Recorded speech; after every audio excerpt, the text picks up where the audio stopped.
Hello दोस्तों, आज मैं आपके लिए एक ऐसा वीडियो लेके आई हूँ जिसका इफ़ेक्ट समाज पे बहुत ज़्यादा पड़ रहा है। तो कहते हैं कि बच्चे अपने माता पिता से बहुत कुछ सीखते हैं, चाहे वो कुछ अच्छा हो या बुरा। पेरेंट्स खुद में कुछ अच्छी आदतें लाते हैं तो उसका असर उनके बच्चों पर भी ज़रूर पड़ता है। माता पिता बच्चों के पहले गुरु होते हैं। ऐसा बहुत कुछ है जो बच्चे पेरेंट्स से ही सीखते हैं। बड़े होते होते बच्चों में जो आदतें दिखने लगती हैं उनमें कहीं ना कहीं माता पिता की झलक दिखती है। ऐसे में अगर आप भी माता पिता हैं और आपके बच्चे छोटे हैं तो बेहतर है कि आप भी खुद से कुछ अच्छी आदतें डाल लें, अगर पहले से नहीं हैं तो, जिससे आपको बच्चों की वृद्धि और विकास में सकारात्मक असर पड़े और आपकी परवरिश सफल हो।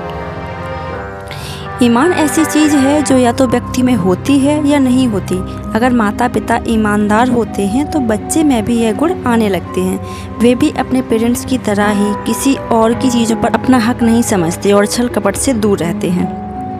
कई बार बच्चों को लगता है कि मदद मांगने से वे कमज़ोर नज़र आएंगे, लेकिन जब वे देखते हैं कि उनके माता पिता दूसरों की मदद करते भी हैं और खुद मदद मांगते भी हैं तो बच्चों की झिझक दूर हो जाती है। यह एक ऐसा गुण है जो बड़े बड़े लोगों में नहीं होता। यकीनन आप इसे किसी पर थोप नहीं सकते, लेकिन घर में जब बच्चे देखते हैं कि खुद की गलती मानने पर माता पिता के झगड़े सुलझ जाते हैं और घर में सब खुशनुमा रहते हैं तो बच्चे भी इस गुण को अपना लेते हैं। इसे इस तरह समझा जा सकता है कि बच्चे माता पिता को झूठ बोलते देखते हैं तो खुद भी झूठ का सहारा लेना शुरू कर देते हैं और सच कहते सुनते हैं तो सच का मूल समझते हैं। यह आदत घर से ही लगती है और हमेशा साथ रहती है।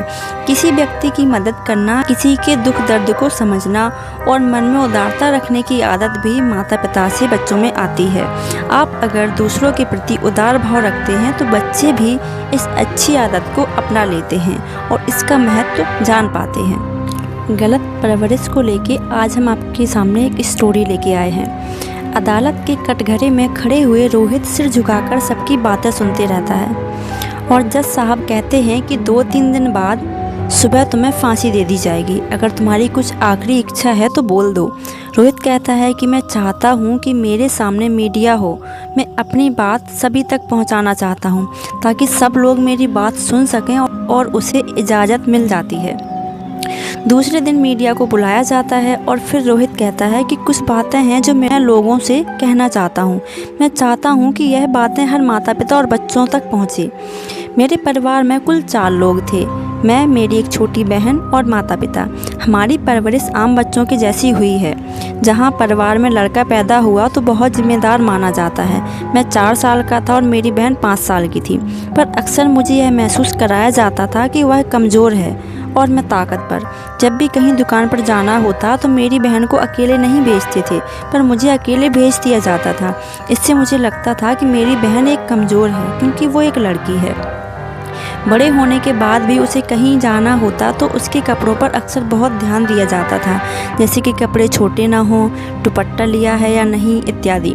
इसलिए मुझे लगता था कि लड़कियों को इस तरह के कपड़े नहीं पहनने चाहिए, क्योंकि मेरी माँ कहती थी कि लड़कियों का चरित्र उनके कपड़ों से जुड़ा होता है। मैं जब 18 वर्ष का हुआ तो अपने आसपास लड़कियों को घूरता और लड़कियों को छेड़ता तो लोग यह कहकर चले जाते थे कि यह तो बिगड़ा हुआ है। स्कूल में अक्सर मुझे आखिरी बेंच पर बिठाया जाता था क्योंकि शिक्षक मुझे पसंद नहीं करते थे। घर पर आता माता पिता मुझे अक्सर डांटते थे और कहते थे लड़का हाथ से निकल गया है। बस इन्हीं माहौल में पला बड़ा था और जब मैं बड़ा हुआ तो मुझे लगता था कि मैं सही हूँ। मैंने कभी खुद को गलत समझा ही नहीं। मुझे कभी महसूस ही नहीं हुआ मैं जो कर रहा हूँ वह गलत है। छोटी छोटी गलतियाँ करते करते मैंने एक बहुत बड़ा जुर्म कर डाला जिसकी इस दुनिया में कोई माफ़ी नहीं है, और उस जुर्म का नाम है बलात्कार। हाँ, मैंने एक नाबालिग लड़की का बलात्कार किया है। पता नहीं कैसे मैं इस रास्ते पर चल पड़ा। जब मैं उसके साथ बड़ा हुआ तो मेरे अंदर लड़कियों के प्रति एक अलग सी चाहत बढ़ने लगी। मैं अक्सर मोबाइल पर सेक्स के गंदे गंदे वीडियो देखने लगा था।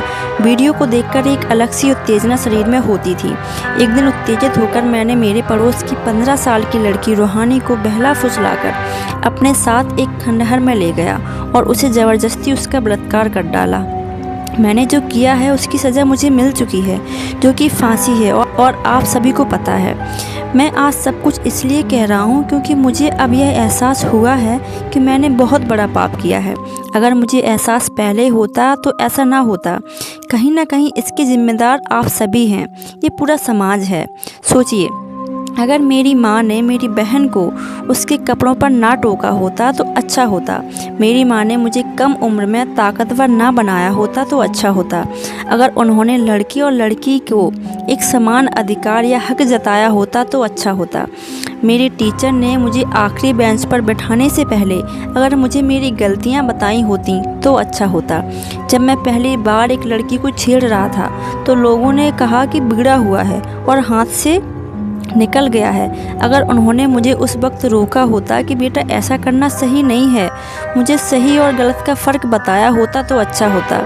लड़कियों का कपड़ा छोटा होना और चरित्रहीन होना एक है, अगर मुझे इसमें फ़र्क बताया गया होता तो अच्छा होता।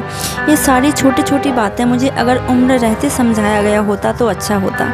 मेरी हर माता पिता से विनती है कि आप अपने बच्चों को समान अधिकार दें। लड़कियों को उनके कपड़ों से ना तौलें। बच्चों को बताओ क्या सही है और क्या गलत। उम्र के चलते लड़कों में और लड़कियों में दोनों में कुछ बदलाव होता है, चाहे वह आंतरिक हो या शारीरिक, पर बदलाव हर किसी में होता है। उन्हें सेक्स एजुकेशन देना भी बहुत ज़रूरी है, क्योंकि बच्चों को जब उस चीज़ के बारे में जानकारी होगी वैसा ही बर्ताव करेंगे। उम्र के इस मोड़ पर उन्हें सही जानकारी होना या जानकारी देने वाले की ज़रूरत है। मैं नहीं चाहता कि मैं आज जिस मोड़ पर हूँ उस पर कोई और हो। मैं चाहता हूँ मेरी सज़ा के लिए एक सबक हो। मुझे खुशी है कि मुझे फांसी दी गई है, क्योंकि यह मेरे गुनाहों का प्रायश्चित है। बस इससे ज़्यादा मैं कुछ नहीं कहना चाहता। यह कहकर रोहित वहाँ से चला जाता है और दूसरे दिन सुबह उसे फांसी दे दी जाती है। देखा जाए तो रोहित ने बहुत बड़ी बात कही है कि बच्चों की परवरिश ही उन्हें सही रास्ता दिखाती है।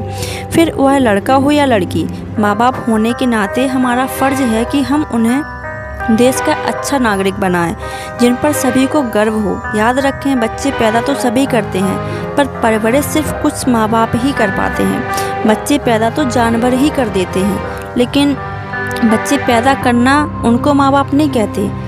बच्चों को जो सही परवरिश देते हैं उनको माँ बाप कहते हैं। तो आई होप आपको इस स्टोरी से काफ़ी सारी चीज़ें समझ आ गई होगी।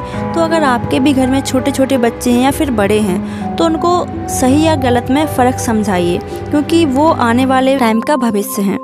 तो चलिए मिलते हैं अगले वीडियो में, तब तक के लिए अपना ध्यान रखिए। धन्यवाद।